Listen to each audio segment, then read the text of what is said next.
गरीबों की हर योजना में यहां रोड़े अटकाए जाते थे। एक एक योजना लागू करने के लिए दर्जनों बार केंद्र की तरफ से चिट्ठी लिखी जाती थी, लेकिन यहां उस गति से काम नहीं होता था। ये मैं 2017 के पहले की बात कर रहा हूं।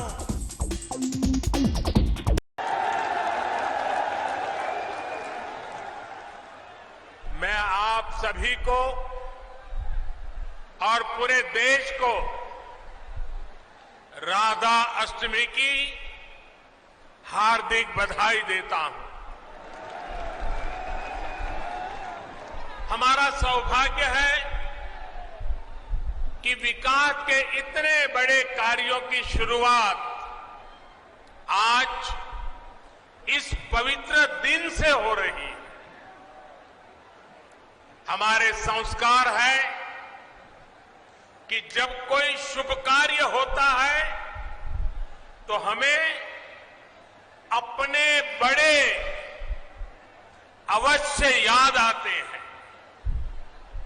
मैं आज इस धरती के महान सपूत स्वर्गीय कल्याण सिंह जी की अनुपस्थिति बहुत ज्यादा महसूस कर रहा हूं। आज कल्याण सिंह जी हमारे साथ होते तो राजा महेंद्र प्रताप सिंह राज्य विश्वविद्यालय और डिफेंस सेक्टर में बन रही अलीगढ़ की नई पहचान को देखकर बहुत खुश हुए होते और उनकी आत्मा जहां भी होगी हमें आशीर्वाद देती होगी। साथियों, भारत का हजारों वर्ष का इतिहास ऐसे राष्ट्रभक्तों से भरा है जिन्होंने समय समय पर भारत को अपने तप और त्याग से दिशा दी है। हमारी आजादी के आंदोलन में ऐसे कितने ही महान व्यक्तित्वों ने अपना सब कुछ खपा दिया, लेकिन ये देश का दुर्भाग्य रहा कि आजादी के बाद ऐसे राष्ट्र नायक और राष्ट्र नायिकाओं की तपस्या, इस तपस्या से देश की अगली पीढ़ियों को परिचित ही नहीं कराया गया। उनकी गाथाओं को जानने से देश की कई पीढ़ियां वंचित रह गई।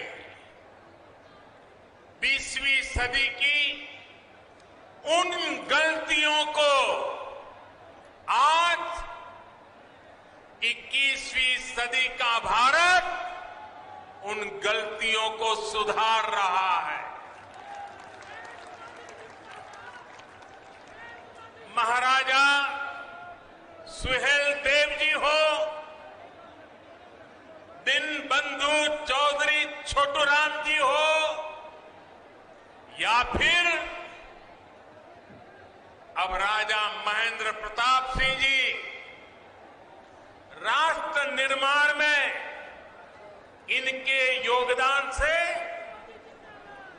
नई पीढ़ी को परिचित कराने का ईमानदार प्रयास आज देश में हो रहा है। आज जब देश अपनी आजादी के 75 वर्ष का पर्व मना रहा है, आजादी का अमृत महोत्सव मना रहा है, तो इन कोशिशों को और गति दी गई है।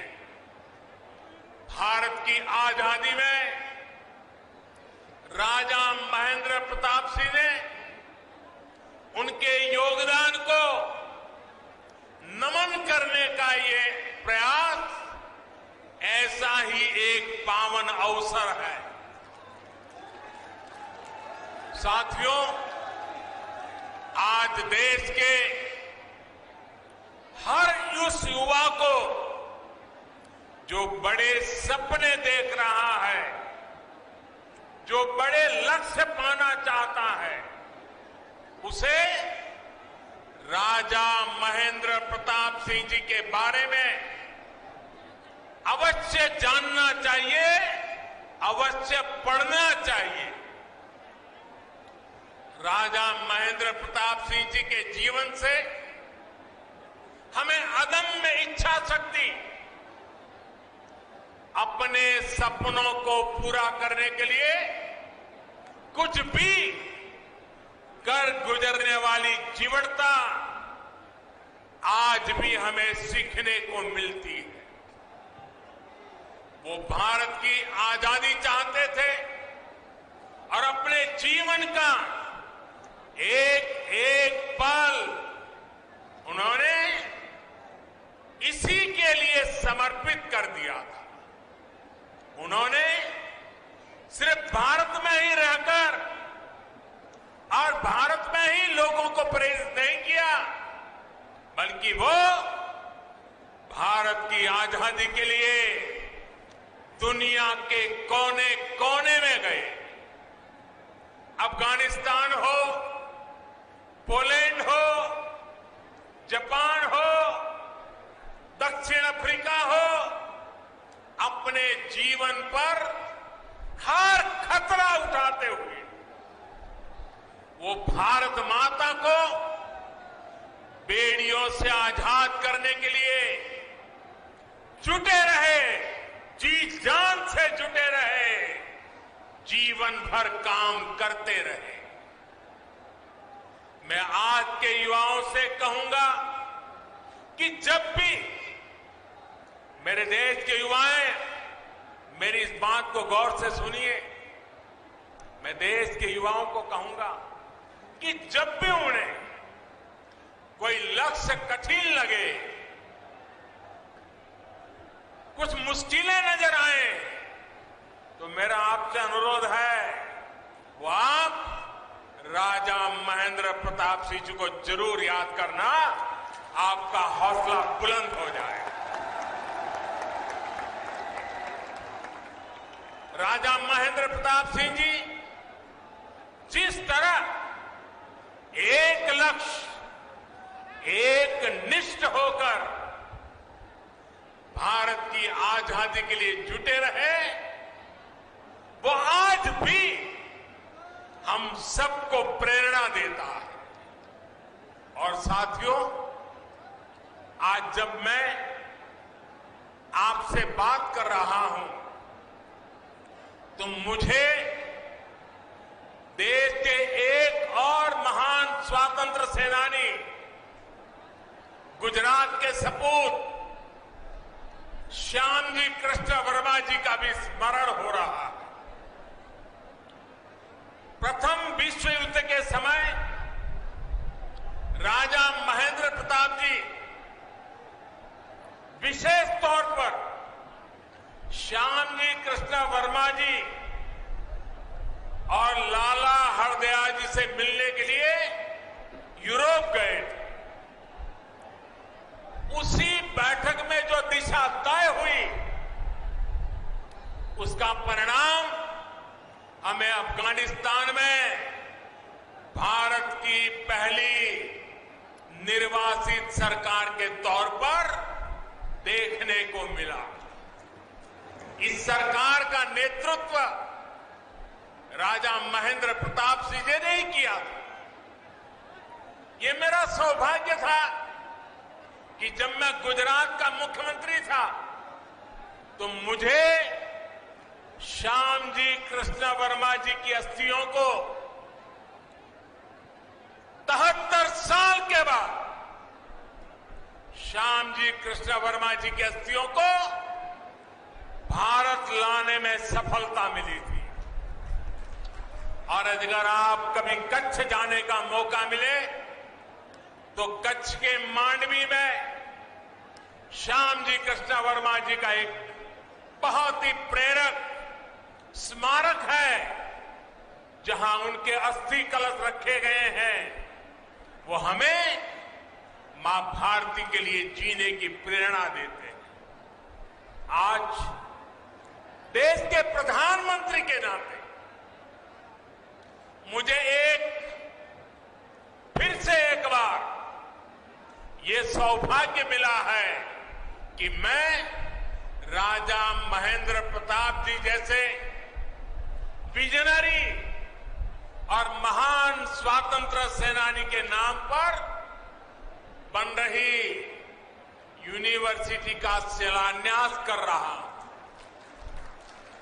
मेरे जीवन का एक बड़ा सौभाग्य है। और ऐसे पवित्र अवसर पर आप इतनी बड़ी संख्या में आशीर्वाद देने आए। जनता जनार्दन के दर्शन करना ये भी शक्तिदायक होता है। साथियों, राजा महेंद्र प्रताप सिंह जी सिर्फ भारत की आजादी के लिए ही नहीं लड़े, उन्होंने भारत के भविष्य के निर्माण की नींव में भी सक्रिय योगदान दिया था। उन्होंने अपनी देश विदेश की यात्राओं से मिले अनुभवों का उपयोग भारत की शिक्षा व्यवस्था को आधुनिक बनाने के लिए किया। वृंदावन में आधुनिक टेक्निकल कॉलेज उन्होंने अपने संसाधनों से अपनी पैतृक संपत्ति को दान करके बनवाया।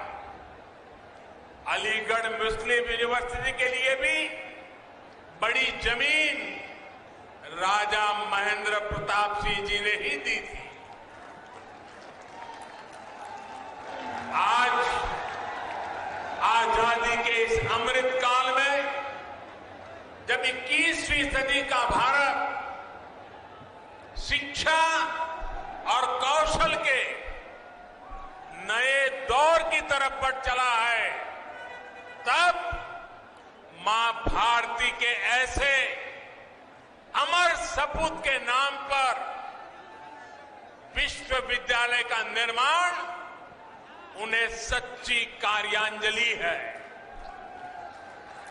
इस विचार को साकार करने के लिए योगी जी और उनकी पूरी टीम को बहुत बहुत बधाई।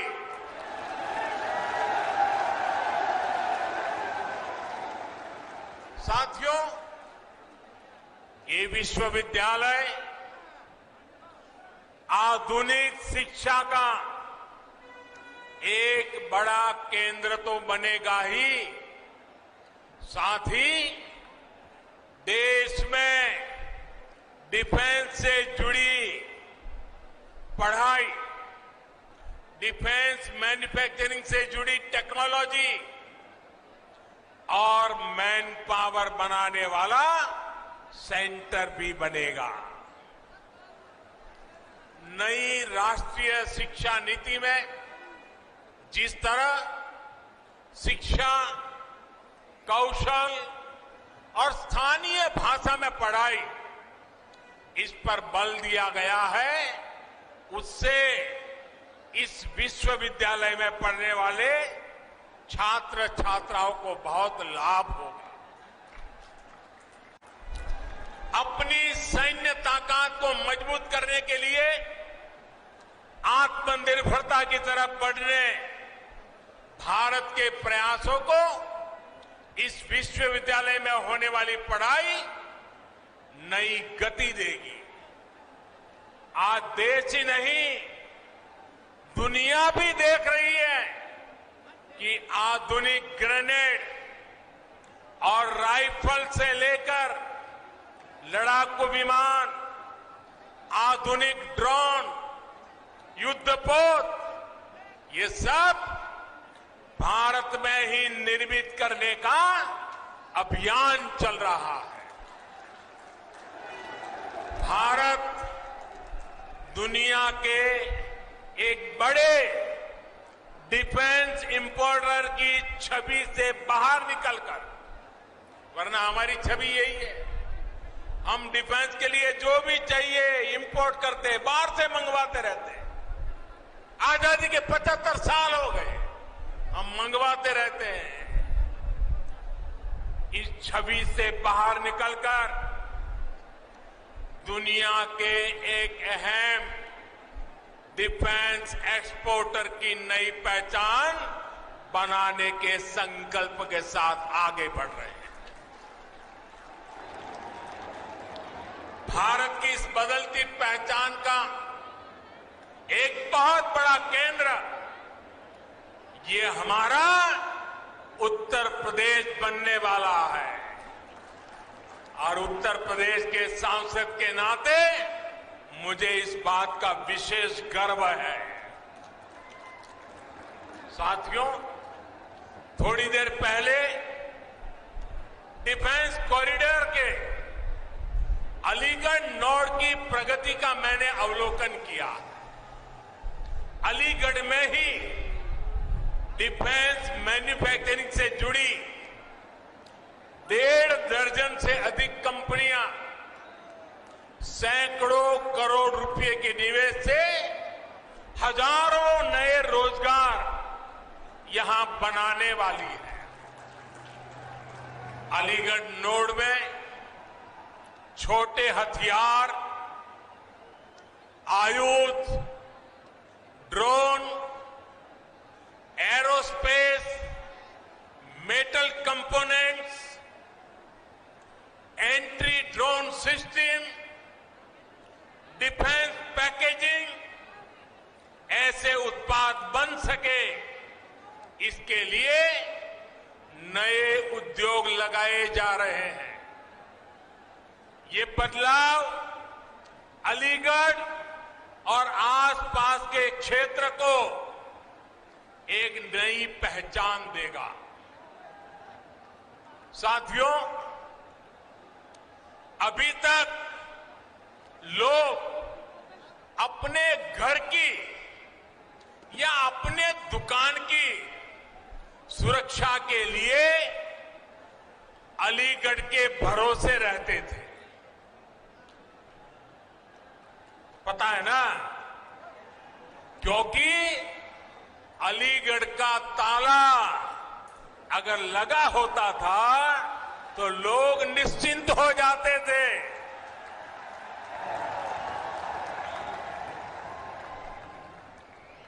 और मुझे आज बचपन की एक बात करने का मन कर रहा है। करीब 55-60 साल पुरानी बात है। हम बच्चे थे तो अलीगढ़ से ये ताले के जो सेल्समैन होते थे, एक मुस्लिम मेहरबान थे, वो हर 3 महीने हमारे गांव आते थे। अभी भी मुझे याद है, वो काली जैकेट पहनते थे और सेल्समैन के नाते दुकानों में अपना ताला रख के जाते थे और 3 महीने के बाद आकर के पैसे ले जाते थे। गांव के अगल बगल के गांवों में भी व्यापारियों के पास जाते थे, उनको भी ताले देते थे। और मेरे पिताजी से उनकी बड़ी अच्छी दोस्ती थी और वो आते थे तो 4-6 दिन हमारे गांव में रुकते थे और दिन भर जो पैसे वो वसूल करके ले आते थे तो मेरे पिताजी के पास छोड़ देते थे और मेरे पिताजी उनके पैसों को संभालते थे। और 4-6 दिन के बाद जब वो मेरा गांव छोड़ करके जाते थे तो मेरे पिताजी से वो सारे पैसे लेकर के फिर वो अपना ट्रेन से निकल जाते थे। और हमने बचपन में 2 शहरों उत्तर प्रदेश के बड़े परिचित रहे, एक सीतापुर और दूसरा अलीगढ़। हमारे गांव में अगर किसी को आंख की बीमारी में ट्रीटमेंट करनी है तो हर कोई कहता था सीतापुर जाओ। हम ज्यादा समझते नहीं थे, लेकिन सीतापुर शब्द सुनते थे। और दूसरा, इस महाशय के कारण अलीगढ़ बार बार सुनते थे। लेकिन साथियों, अब अलीगढ़ के रक्षा उपकरण भी, कल तक जो अलीगढ़ ताले के जरिए घरों की, दुकानों की रक्षा करता था, वो 21वीं सदी में ये मेरा अलीगढ़ हिंदुस्तान की सीमाओं की रक्षा करने का काम करेगा।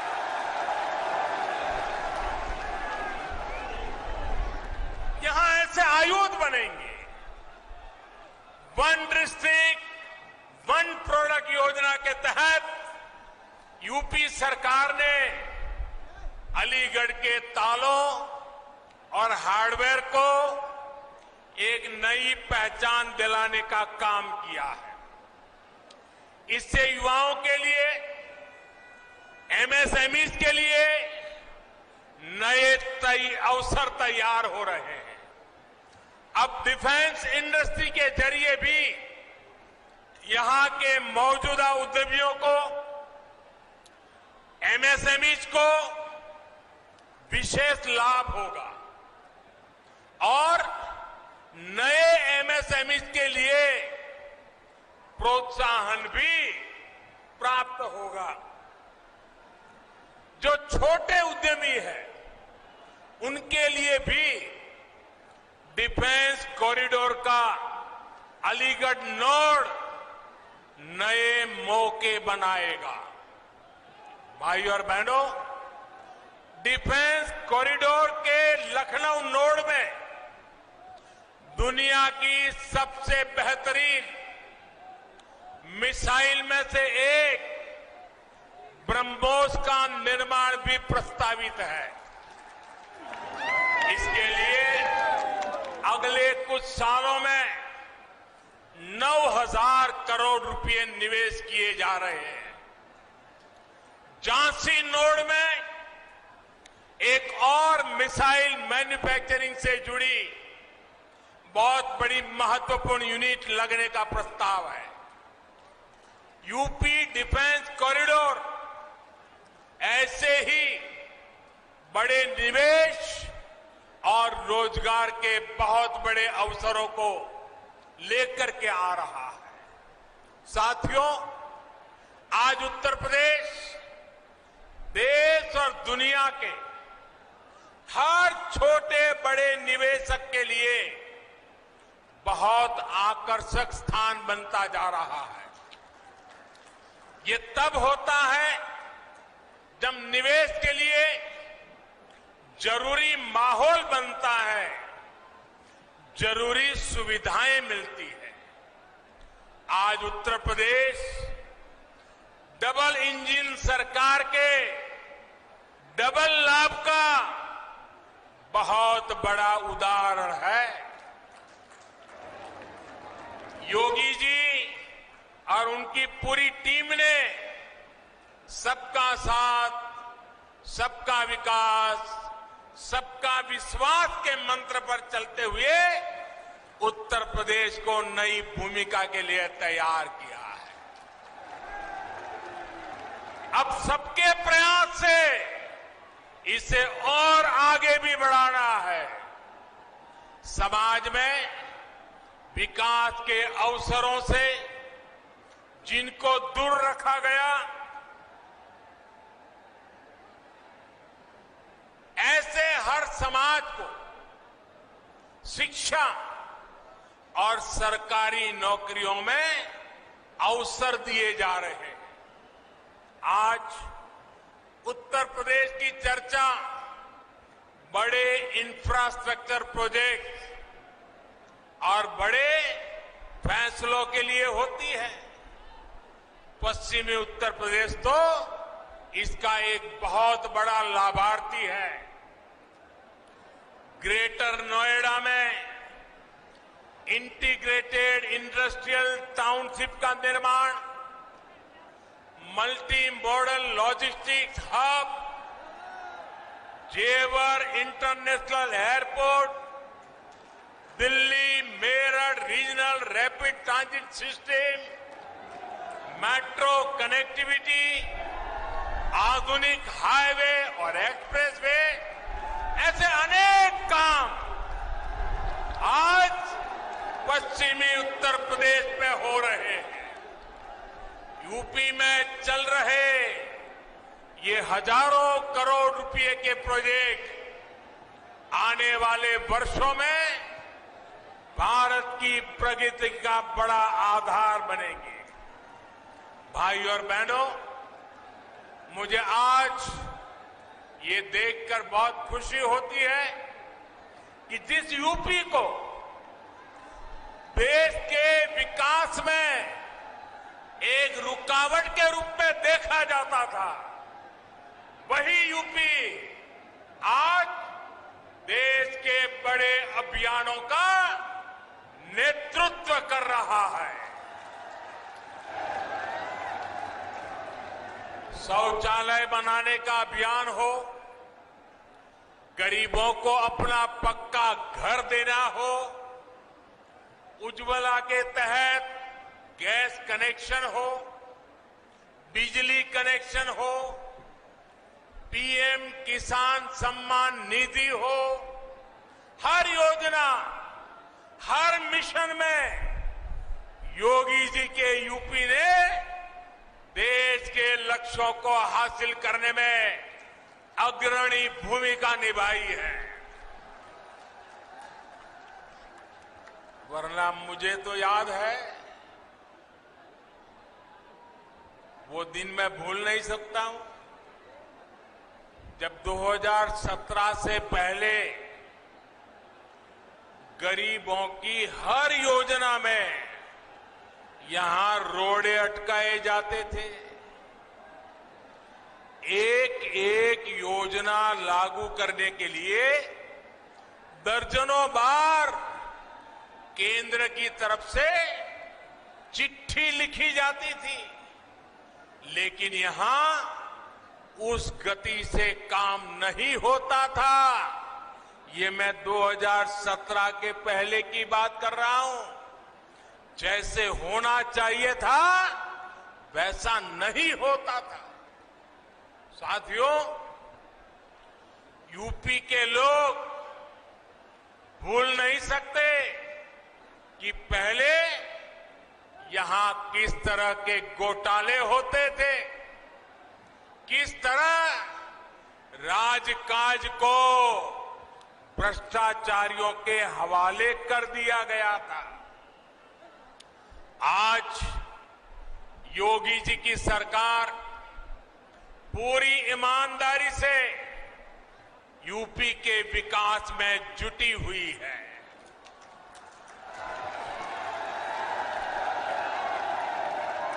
एक दौर था जब यहां शासन प्रशासन गुंडों और माफियाओं की मनमानी से चलता था, लेकिन अब वसूली करने वाले,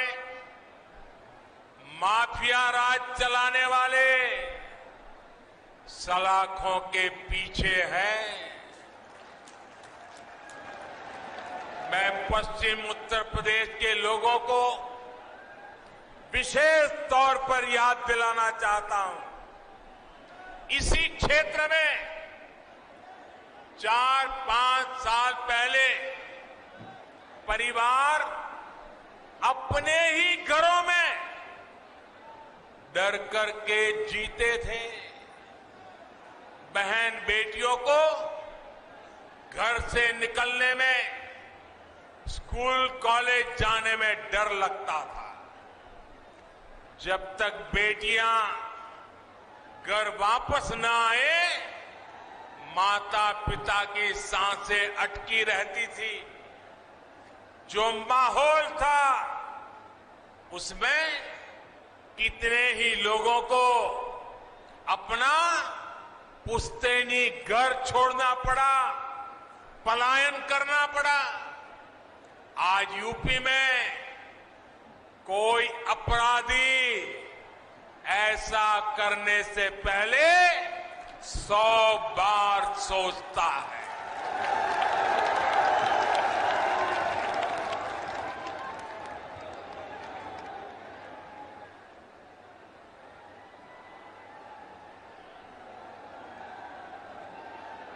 योगी जी की सरकार में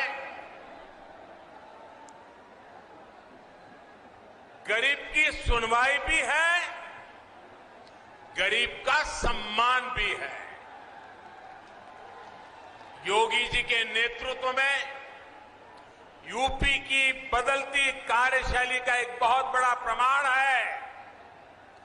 सबको वैक्सीन, मुफ्त वैक्सीन अभियान।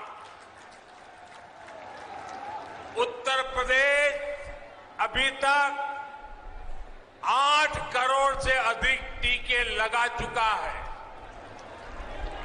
देश में एक दिन में सबसे ज्यादा टीकाकरण का रिकॉर्ड भी यूपी के ही नाम है।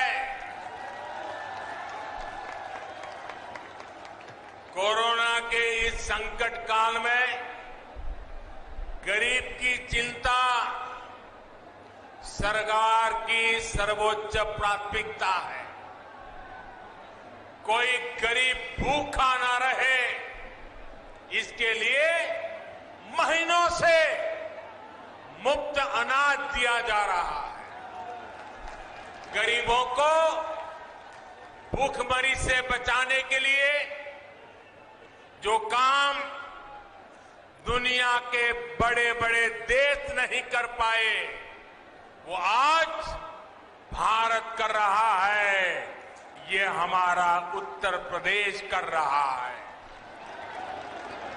साथियों, आजादी के इस अमृत काल में ग्रामीण अर्थव्यवस्था में भी तेजी से बदलाव हो रहे हैं। बदलाव के साथ कैसे तालमेल बिठाना पड़ता है, इसका रास्ता स्वयं चौधरी चरण सिंह जी ने दशकों पहले देश को दिखाया है। जो रास्ता चौधरी साहब ने दिखाया, उनसे देश के खेती मजदूरों और छोटे किसानों को कितना लाभ हुआ, ये हम सभी जानते हैं। आज की अनेक पीढ़ियां उन सुधारों के कारण एक गरिमामय जीवन जी पा रही है। देश के जिन छोटे किसानों की चिंता चौधरी साहब को थी, उनके साथ सरकार एक साथी की तरह खड़ी रहे, ये बहुत जरूरी है। इन छोटे किसानों के पास 2 हेक्टेयर से भी कम जमीन है और हमारे देश में छोटे किसानों की संख्या 80% से ज्यादा है। यानी देश के 10 किसानों के पास जो जमीन है, उसमें 8 किसान ऐसे हैं जिनके पास छोटा सा जमीन का टुकड़ा है। 10 में से 8। इसलिए केंद्र सरकार का निरंतर प्रयास है कि छोटी जोत वालों को ताकत दी जाए। 1.5 गुना एमएसपी हो, किसान क्रेडिट कार्ड का विस्तार हो, बीमा योजना में सुधार हो, 3,000 रुपये की पेंशन की व्यवस्था हो, ऐसे अनेक फैसले छोटे छोटे किसानों को सशक्त कर रहे हैं। कोरोना के इस समय में देश भर के छोटे किसानों के खाते में सरकार ने 1 लाख करोड़ रुपए से अधिक सीधे ट्रांसफर किए हैं। इसमें 25,000 करोड़ रुपए से ज्यादा सिर्फ यूपी के इन किसानों को मिले हैं। मुझे इस बात की खुशी है कि यूपी में बीते 4 सालों में एमएसपी पर खरीद के नए रिकॉर्ड बने हैं। गन्ने के भुगतान को लेकर के भी जो परेशानियां आती थी उन्हें लगातार कम किया जा रहा है। बीते 4 साल में यूपी के गन्ना किसानों को 1,40,000 करोड़ रुपए से अधिक का भुगतान किया गया है। आने वाले साल तो यूपी के गन्ना किसानों के लिए नई संभावनाओं के दरवाजे खोलने वाला है।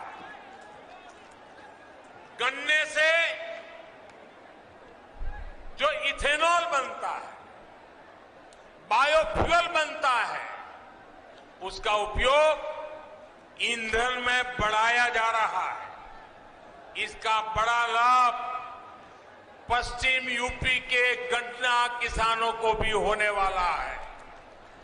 साथियों, अलीगढ़ समेत पूरा पश्चिमी उत्तर प्रदेश आगे बढ़े, इसके लिए योगी जी की सरकार और केंद्र सरकार कंधे से कंधा मिलाकर दिन रात मेहनत कर रही है।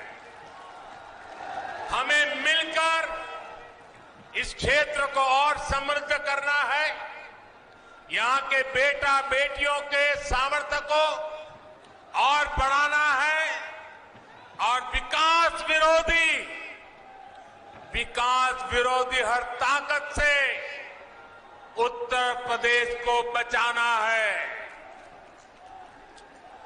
राजा महेंद्र प्रताप सिंह जैसे राष्ट्र नायकों की प्रेरणा से हम सभी अपने लक्ष्यों में सफल हो, इसी कामना के साथ आप इतनी बड़ी तादाद में आशीर्वाद देने आए। मुझे आप सबके दर्शन का सौभाग्य मिला, इसके लिए आपका धन्यवाद भी करता हूं। बहुत बहुत शुभकामनाएं देता हूं। दोनों हाथ ऊपर करके मेरे साथ बोलना है। मैं कहूंगा, राजा महेंद्र प्रताप सिंह, आप दोनों हाथ ऊपर करके बोलेंगे, अमर रहे, अमर रहे। राजा महेंद्र प्रताप सिंह,